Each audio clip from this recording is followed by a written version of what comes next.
Pare, não role a tela. Essa palavra tem um endereço e ele está marcado com a data de um perdão que você liberou e de uma bênção que está presa há 7 anos.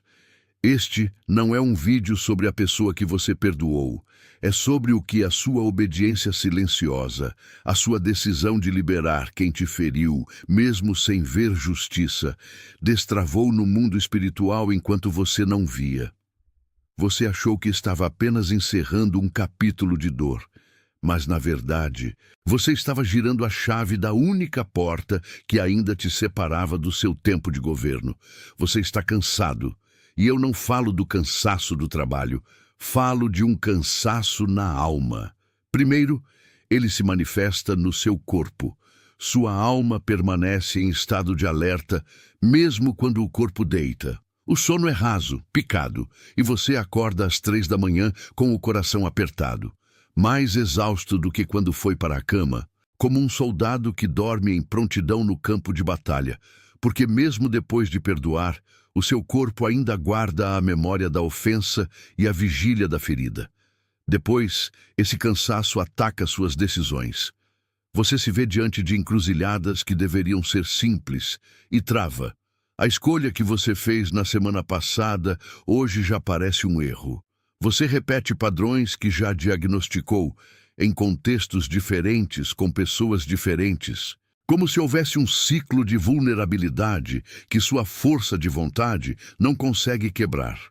Você obedeceu em perdoar, mas se sente impotente para parar de sangrar nos mesmos lugares de antes. E a terceira camada, a mais crítica, é a sua família. O peso que você carrega do mundo entra em casa com você todas as noites. Sua esposa te olha e já não pergunta mais o que foi, porque ela aprendeu a ler a resposta no seu silêncio, na forma como você entra pela porta. Seus filhos sentem a tensão no ar, eles se aproximam com mais cuidado, porque sentem que você não tem mais onde colocar o peso deles.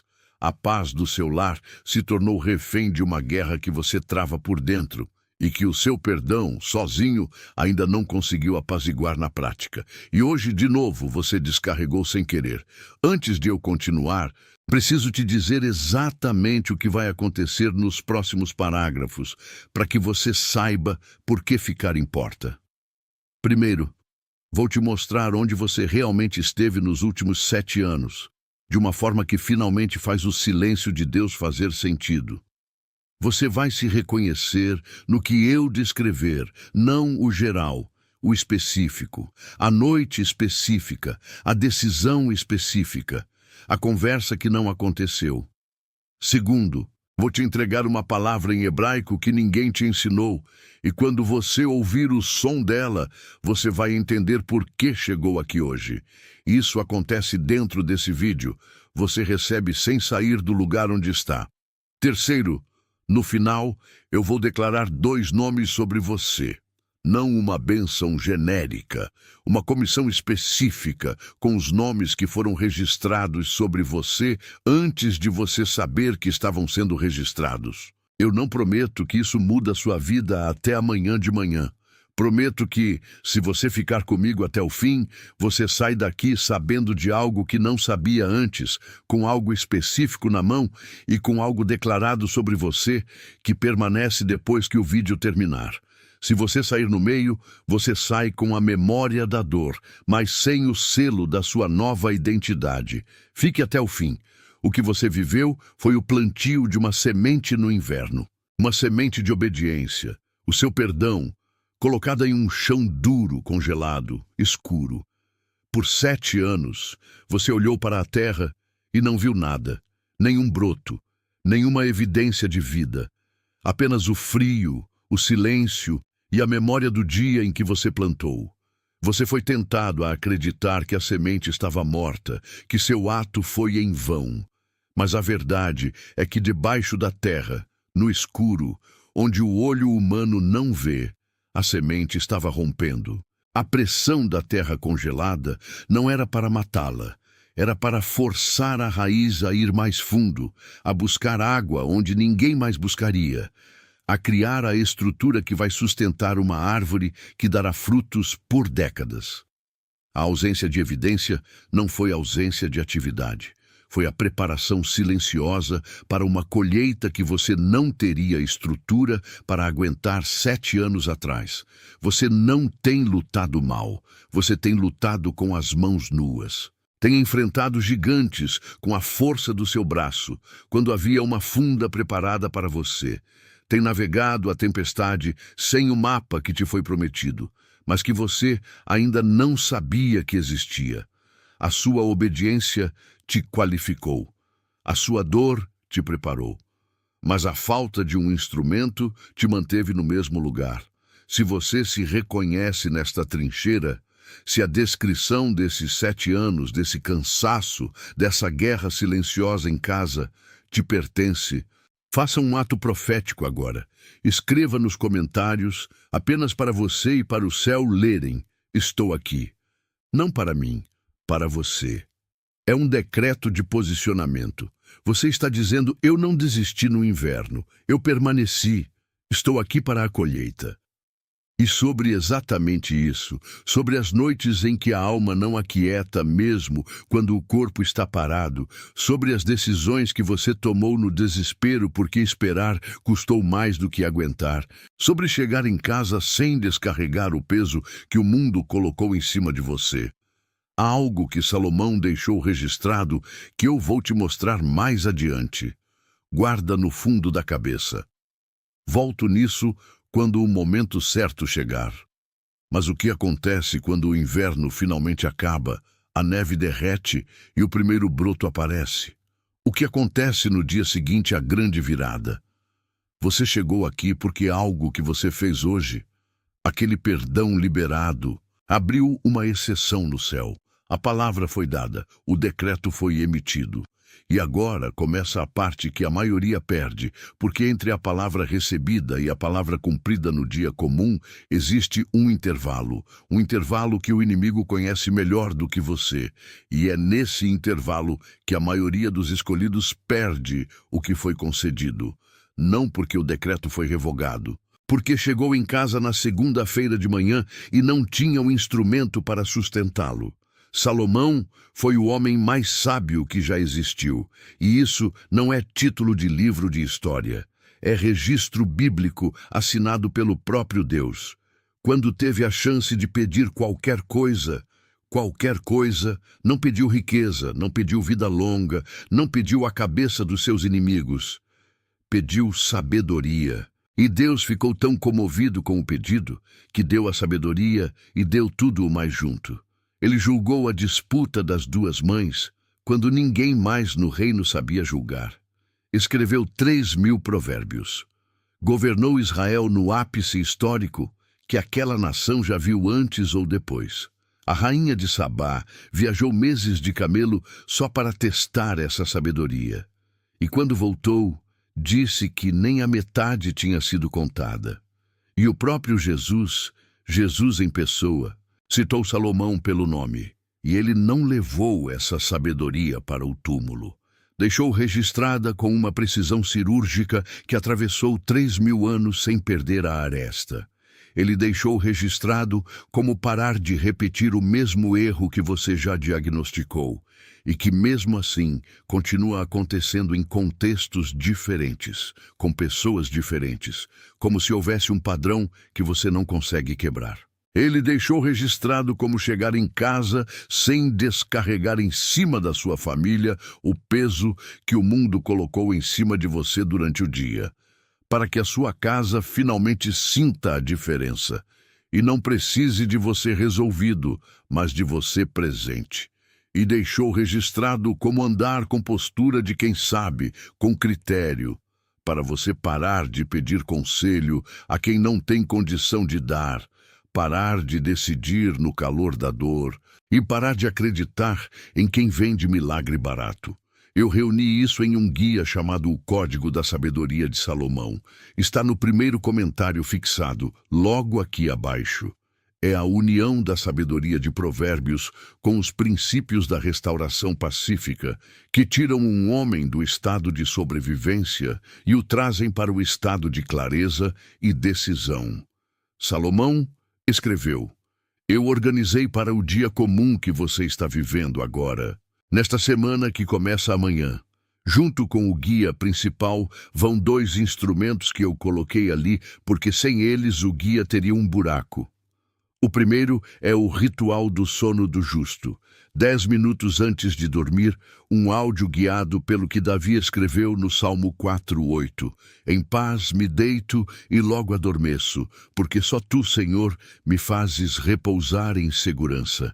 Não é técnica de relaxamento moderno.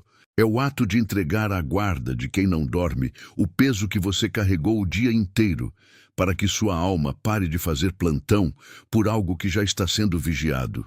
Para quem não se lembra mais o que é deitar e a mente fechar junto com os olhos. O segundo é o despertar da clareza, os 7 decretos da manhã. 5 minutos ao acordar, antes do celular, antes do café, antes da primeira mensagem que o mundo tenta escrever em você. 7 decretos pronunciados na sua própria voz, tirados da sabedoria de Provérbios, que posicionam o dia antes que o dia te posicione. Não é afirmação positiva, é decreto bíblico, a postura de herdeiro antes que as contas e a rotina falem por você. Para começar o dia como quem foi chamado, não como quem foi esmagado antes das 8 da manhã. E o valor? O valor. Menos que um cafezinho da tarde, menos que um almoço simples de sábado com a família, menos que um tanque de gasolina para ir à igreja no domingo. Eu coloquei nesse valor de propósito, não porque vale pouco, vale o que Salomão deixou registrado por 3.000 anos. Coloquei nesse valor para que o único obstáculo entre você e o instrumento fosse a sua decisão de estender a mão. Nem preço, nem agenda, nem deslocamento. Só a sua mão em direção ao link. E tem garantia de 7 dias. Se você abrir, usar por uma semana e não servir, você manda um e-mail e recebe o dinheiro de volta, integralmente. E aqui está a parte que ninguém faz. Você fica com os 2 instrumentos de bônus. O ritual do sono do justo fica com você. O despertar da clareza. Os 7 decretos da manhã fica com você, mesmo depois do reembolso. Isso não é uma concessão generosa. É o reconhecimento de que o risco de testar não pode ser seu. O risco é nosso. O único risco que sobra para você é o de não testar. E o risco de não testar é o risco de sair daqui com o decreto aberto no céu e perdê-lo na segunda-feira de manhã por falta de um mapa. A próxima noite em que você vai deitar a cabeça no travesseiro com a alma ainda em alerta não está há meses. É hoje. Talvez daqui a 3 horas. A próxima manhã em que você vai acordar pensando nas batalhas, no que ainda não resolveu. Começando o dia em desvantagem, é amanhã. Talvez em 6 horas. A próxima vez que sua família vai receber você descarregando o peso que o mundo colocou em cima de você é amanhã à noite. Cada noite sem o ritual do sono do justo é uma noite que seu corpo vai pagar a conta. Cada manhã, sem o despertar da clareza, é uma manhã que o mundo reescreve quem você é primeiro. Cada dia sem o código da sabedoria de Salomão é um dia em que a sua casa sente e você nem percebe mais que ela sente. O custo de adiar não é 0, mas não saia agora. O selamento ainda não terminou. O que eu preciso te mostrar a seguir é maior do que qualquer ferramenta que Salomão deixou registrada. É o nome hebraico do que está acontecendo com você neste exato momento. O nome da exceção que foi aberta no céu por causa do que você fez hoje. E quando você ouvir esse nome, você vai entender por que tudo até aqui foi preparação para uma palavra só. Fique. O dia seguinte à grande virada não é um dia de alívio. É um dia de validação. É o dia em que o céu te envia 4 sinais para confirmar que você foi escolhido e para te avisar que o teste mudou de fase. Preste atenção. Veja se você se reconhece. O primeiro sinal é que a sua oração mudou de tom.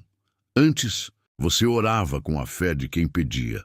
Agora, suas palavras parecem não ultrapassar o teto. Há um silêncio pesado, onde antes havia diálogo. A inversão. Isso não é sinal de que Deus se afastou. É sinal de que a sua antiga linguagem de petição já não comporta o peso da sua nova posição. Você não está sendo ignorado, você está sendo promovido a um nível de comunicação que exige um novo vocabulário, um que ainda não te foi ensinado. O segundo sinal está nas suas decisões. Você se vê paralisado diante de escolhas que antes seriam simples. E o erro que você já diagnosticou, aquele padrão de autossabotagem, volta a acontecer como se zombasse da sua força de vontade. A inversão. Esse peso inominável não é indecisão. É o peso de uma nova autoridade sendo colocada sobre seus ombros, mas sem o manual de instruções. Você está sentindo o governo antes de saber como governar, e por isso cada passo parece um risco monumental. O terceiro sinal, o mais doloroso, está na sua casa. É o sinal do silêncio na porta de entrada. Sua esposa aprendeu a não perguntar mais sobre o seu dia, porque a resposta está escrita na tensão dos seus ombros. Seus filhos se aproximam com um cuidado que não existia antes. A inversão. Eles não estão se afastando de você. Eles estão sentindo a trepidação do terremoto espiritual que te cerca. Sua casa não está te rejeitando. Ela está em compasso de espera, sentindo que um novo homem está para emergir dos escombros, e eles não sabem como se aproximar dele. O quarto sinal está no seu corpo e nos seus recursos. Você vê brechas se abrindo no seu dia comum, energia que se esvai, foco que se dissipa, pequenas perdas financeiras, como se um balde estivesse furado em pontos invisíveis. A inversão. Isso não é sinal de que você está perdendo o controle.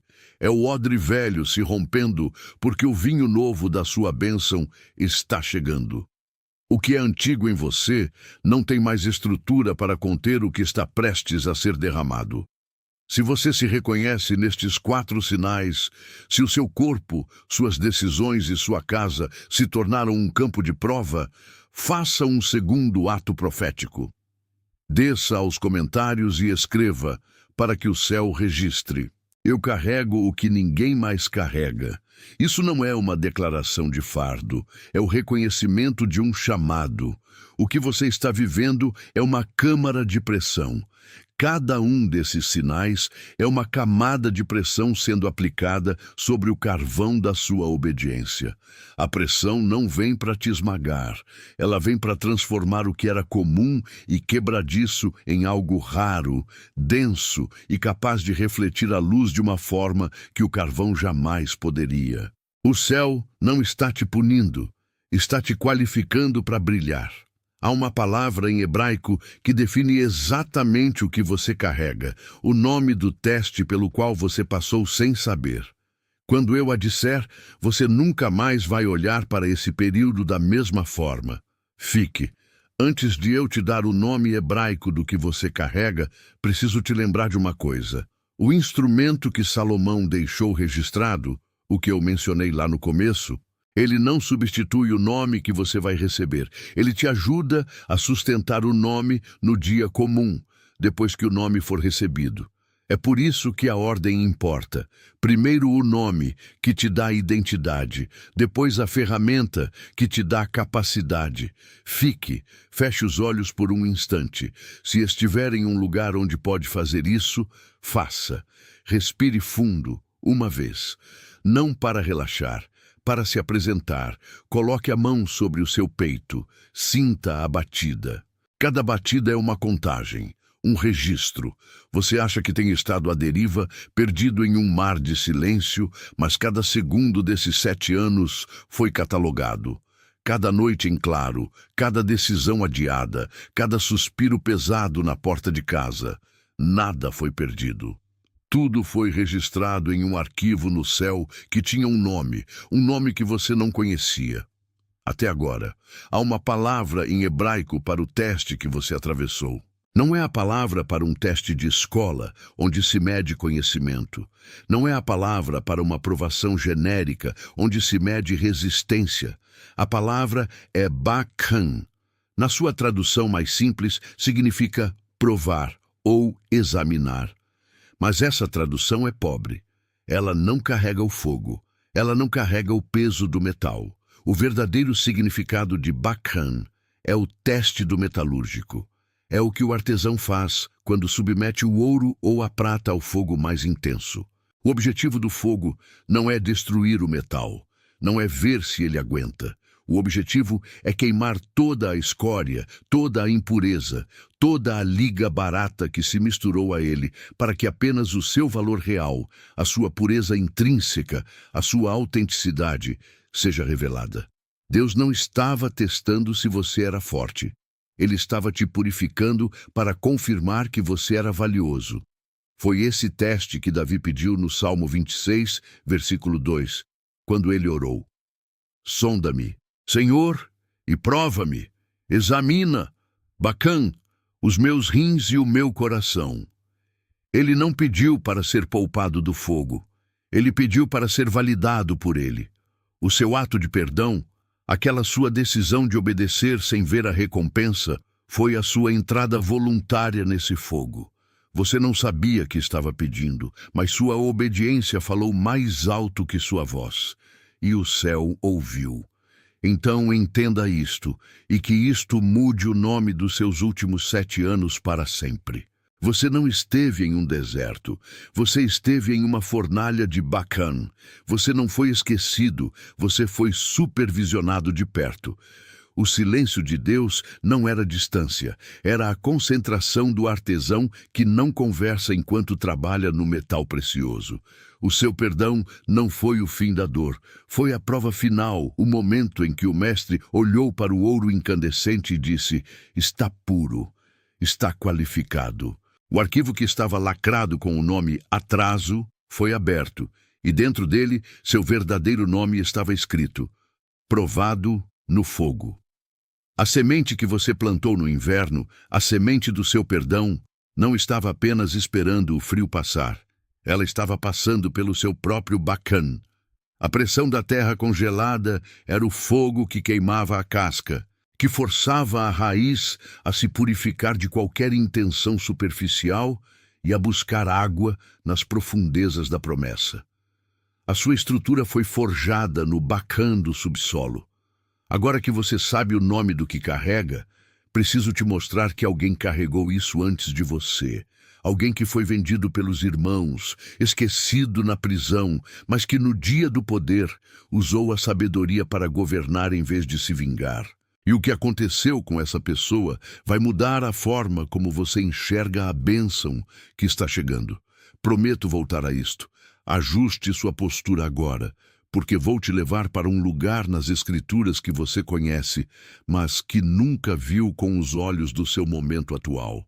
Quero te falar de José.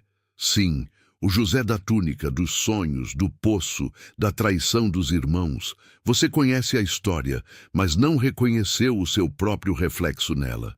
O poço onde ele foi jogado era escuro e silencioso, como as suas noites de vigília. A venda para mercadores estrangeiros foi a humilhação pública, a perda de identidade, como os momentos em que você se sentiu um estranho na sua própria vida, no seu próprio ministério. Os anos no Egito, primeiro como escravo, depois como prisioneiro, foram o seu período de Bakhan.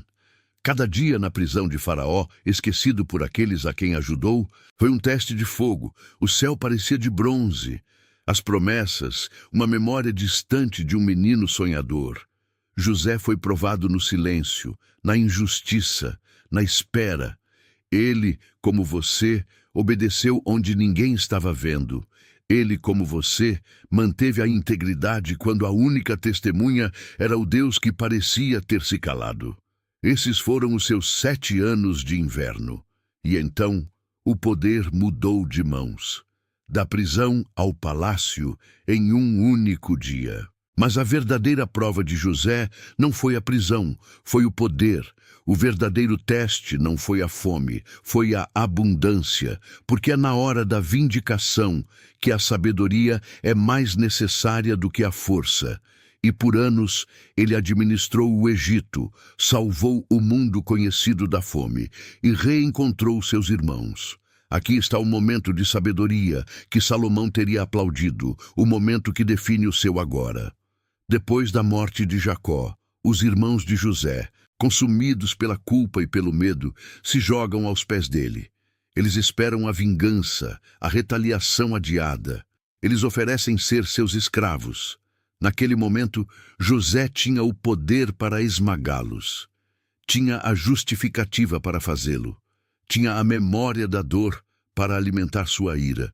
Mas ele não operava mais na frequência da ferida. Ele já estava sintonizado na frequência do propósito. Ele olhou para os homens que o venderam e, em vez de ver traidores, ele viu os instrumentos falhos de um plano perfeito. E ele disse as palavras que selam o seu chamado hoje. Não temais. Vós, na verdade, intentastes o mal contra mim, porém Deus o tornou em bem. Isso não é apenas perdão. Isso é sabedoria governamental. É a habilidade de usar o poder não para acertar contas, mas para proteger a bênção que Deus te confiou, mesmo quando essa bênção vem embrulhada na forma de quem te feriu. Você está nesse momento de José agora. O poder de decidir o destino do seu passado está na sua mão. A bênção que foi liberada pelo seu perdão está chegando, e com ela a oportunidade de usar a sua nova posição para se vingar ou para governar com sabedoria. O céu não está olhando se você vai vencer, está olhando como você vai governar. Por isso, em nome daquele que te sustentou no fogo quando ninguém viu, eu declaro sobre você o seu primeiro nome. Receba, você é provado no fogo. Este nome sela o seu passado. Diz que cada ano de espera não foi um atraso, mas uma purificação. Você não foi esquecido, você foi aperfeiçoado. O fogo não te consumiu, ele te validou. Você não é uma vítima que sobreviveu, você é um metal precioso que foi achado puro. E porque você foi provado no fogo, você foi qualificado para a sua próxima estação. Portanto, receba o seu segundo nome, o nome do seu envio. Você é mordomo do 7º ano. Este nome sela o seu futuro. Você não é apenas o herdeiro que recebe a colheita dos 7 anos de espera. Você é o administrador sábio que saberá gerir essa colheita, multiplicá-la e distribuí-la segundo o propósito do reino. A bênção não vem para te servir, ela vem para ser servida através de você. O primeiro nome te dá autoridade sobre o seu passado. O segundo nome te dá responsabilidade sobre o seu futuro. Um sem o outro é um trono vazio. Juntos, eles são o seu comissionamento. Você foi provado para poder ser enviado. Mas há algo que o inimigo não quer que você saiba sobre esses dois nomes. Uma verdade sobre como eles funcionam juntos. Porque quando você souber, ele perde a principal arma que tem usado contra você nos últimos 90 dias. Fique comigo. Agora que você sabe quem é, provado no fogo e mordomo do 7º ano, você precisa receber o mapa de batalha para os próximos 90 dias. Porque o inimigo não ataca o seu passado, que já foi selado.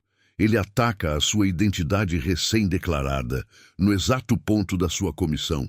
Você não estava perdendo as batalhas anteriores por lutar mal. Estava lutando sem o mapa estratégico. O que eu te entreguei no comentário fixado é o mapa prático para o dia comum. O que eu te entrego agora é o mapa espiritual para a guerra que já começou. A primeira tática dele é a erosão pela comparação. Ele vai colocar na sua frente, no seu trabalho, na sua igreja, nas suas redes sociais, o testemunho de homens que prosperaram nos últimos 7 anos sem passar pelo seu fogo, sem o seu bacana. Ele vai sussurrar que a sua obediência foi o caminho mais longo e desnecessário. Ele fará você olhar para o atalho dos outros e sentir que o seu sacrifício foi um erro estratégico, que enquanto você estava sendo purificado, outros estavam simplesmente vivendo. O objetivo é fazer você desprezar o valor da sua prova e, assim, anular a autoridade que ela te deu. A sua arma contra isso é o decreto da singularidade da trajetória. Em voz alta, No seu carro, no seu quarto, onde a dúvida vier, você vai declarar: a minha trajetória é selada por Deus e não se compara à de ninguém. A minha prova teve um propósito divino que me qualificou para um governo que outros não poderiam sustentar. Eu não invejo a colheita do campo vizinho. Eu recebo a recompensa da minha própria obediência. Você não nega o que sente.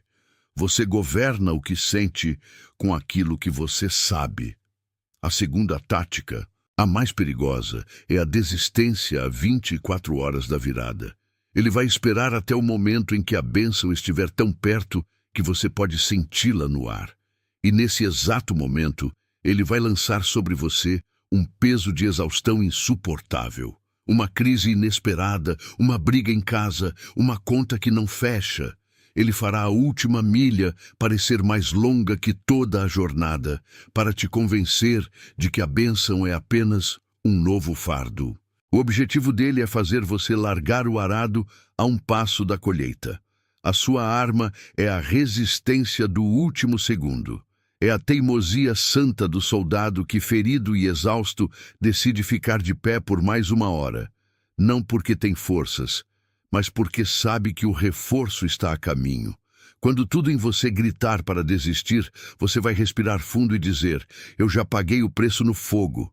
Eu não retrocedo na porta da bênção. Eu não negocio a minha herança por um alívio temporário. Eu permaneço. É a fé que se recusa a morrer no limiar do milagre.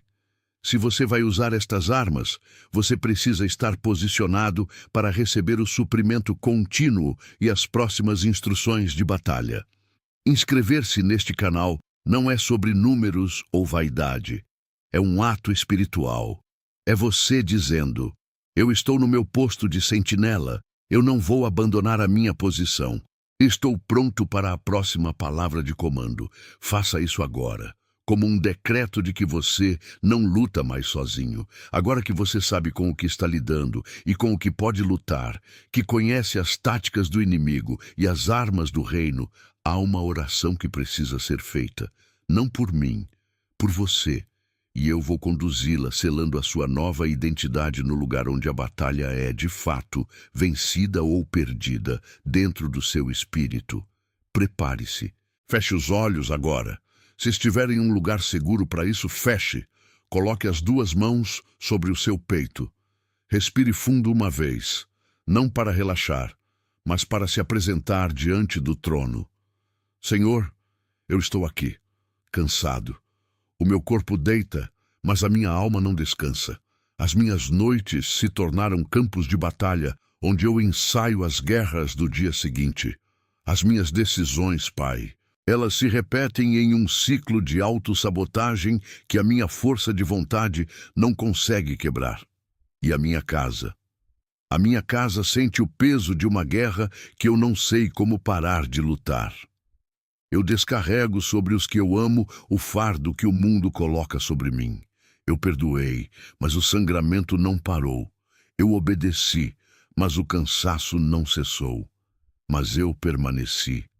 Atravessei os 7 anos de inverno. Atravessei o fogo da purificação. E agora, eu me apresento não mais como a vítima da espera, mas como aquele que foi achado fiel no pouco. Eu recebo a minha identidade. Eu sou provado no fogo. O meu passado está selado sob a autoridade da tua aprovação. E porque fui provado, eu aceito o meu envio. Eu sou mordomo do 7º ano. A minha comissão é governar com sabedoria a bênção que a minha obediência destravou. Eu me abro para ouvir a tua voz, não mais no trovão, mas no cício suave que vem depois da tempestade. Fale, Senhor, porque o teu servo ouve. Meu filho, eu te vi. Eu te vi nas noites em que você olhava para o teto e o aperto no peito chegava antes do primeiro pensamento, antes da primeira conta, antes da primeira memória da ofensa. Eu estava lá, contando as suas vigílias, registrando cada batida do seu coração em prontidão. Eu não te deixei só na trincheira do seu quarto. Eu te vi nas decisões que você tomou no desespero, porque a clareza não chegou a tempo, e no dia seguinte você acordou com o peso dobrado do erro que você mesmo já havia diagnosticado, mas não soube como evitar. Cada vez que você se sentiu impotente diante do seu próprio padrão, eu estava lá, não para te acusar, mas para medir a profundidade do caráter que estava sendo forjado em você. A sua fraqueza foi o canteiro da sabedoria que está brotando agora. Eu te vi chegando em casa, carregando o peso do mundo nos ombros, e eu vi a sua família aprender a não perguntar mais. Eu vi o silêncio deles, e eu vi a dor que esse silêncio causava em você, a dor de não ser o refúgio que você desejava ser. Eu não desviei o olhar. Cada um desses momentos foi uma semente da sua intercessão silenciosa pelo seu próprio lar. Lembra-se daquele dia, anos atrás, em que a minha presença foi tão real para você que era quase palpável? Aquele altar, aquela memória de poder e intimidade. Eu não me esqueci dele. Você é que aprendeu a duvidar dele, a pensar que ele pertencia a outro tempo, a outro homem.